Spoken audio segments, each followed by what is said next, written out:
દાહોદ જિલ્લાના દેવગઢ બારિયા અને પાનમ નદીમાંથી રાત્રિ દરમિયાન રેતી માફિયાઓ દ્વારા રેતી ચોરી કરતાના સમાચાર પ્રકાશિત થતાં દાહોદ જિલ્લા વહીવટી તંત્ર એક્શન મોડમાં ગેરકાયદેસર રીતે રેતી ભરેલા અને ઓવરલોડ 7 જેટલા ડમ્પરો ઝડપી પાડ્યા।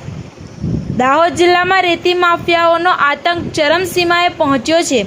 રેતી માફિયાઓ દ્વારા દાહોદ જિલ્લાના દેવગઢ બારિયા તાલુકાની ઉજ્જવલ અને પાનમ નદીમાંથી છેલ્લા ઘણા સમયથી સરકારી નિયમોનો ભંગ કરી ગેરકાયદેસર રીતે રેતીનું ખનન કરી અન્ય રાજ્યોમાં રેતી પહોંચાડી લાખોની કમાણી કરી રહ્યા છે।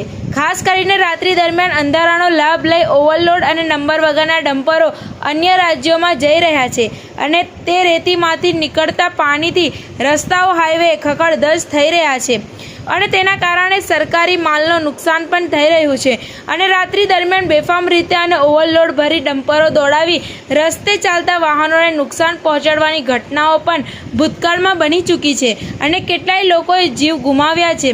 તે બાબતે દાહોદ જિલ્લા વહીવટી તંત્ર જાગ્યું અને નદીમાંથી ગેરકાયદેસર રીતે ડમ્પરોમાં રેતી ભરી લઈ જવાતા ઓવરલોડ ડમ્પરો ઝડપી પાડી કાયદેસરની કાર્યવાહી હાથ ધરી હોવાનું જાણવા મળેલ છે।